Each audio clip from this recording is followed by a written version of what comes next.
The important thing in life. A philosophy professor stood before his class with some items on the table in front of him.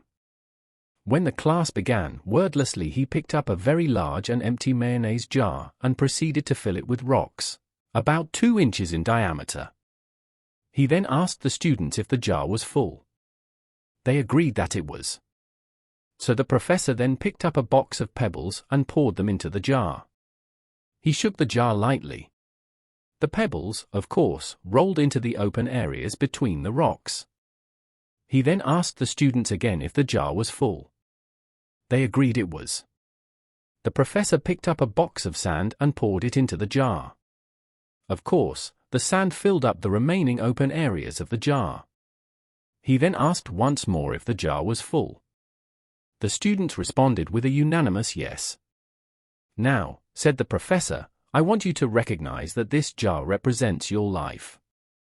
The rocks are the important things, your family, your partner, your health, your children, things that if everything else was lost and only they remained, your life would still be full. The pebbles are the other things that matter, like your job, your house, your car. The sand is everything else, the small stuff.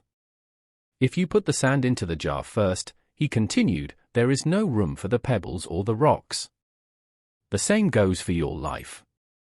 If you spend all your time and energy on the small stuff, you will never have room for the things that are important to you.